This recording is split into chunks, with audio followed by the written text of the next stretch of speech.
what comes up for me is this fetishization of cultures outside of your own.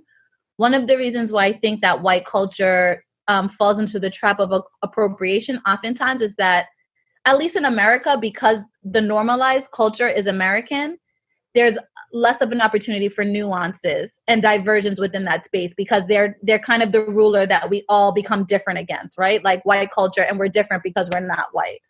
And I think what happens is, because there hasn't been this deep exploration in white culture and fashion, and this deep diving into like, what does white culture, white American culture actually mean? White people are constantly looking for inspiration outside of their cultures to feel different, to feel expressive, to feel seen and not normalized, right? We live in a world, because of social media, where the more unique you are, the more likes you get, the more you bring. I mean, in theory. In reality, we're all kind of monolithic on social media, but the idea is you want to stand out in the noise, right?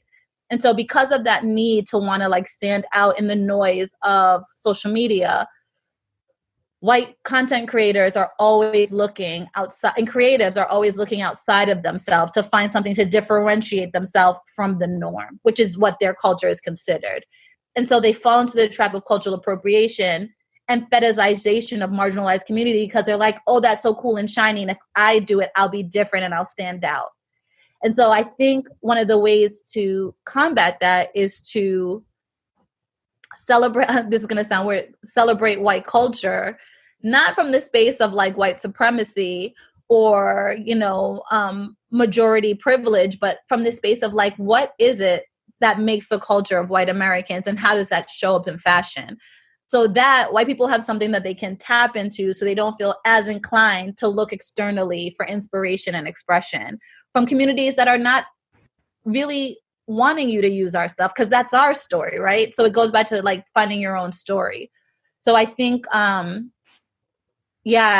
think white people need to find their own story so that they can stop plagiarizing other people's story, especially when it comes to fashion, creativity, and design. And so because of the lack of story or narrative that's unique and fancy and glittery and shiny, I think it leads to people doing what that word is that I've never heard before. So thank you for teaching it to me. Yeah. But you teach me a lot more. So. Oh, thank you. Thank you.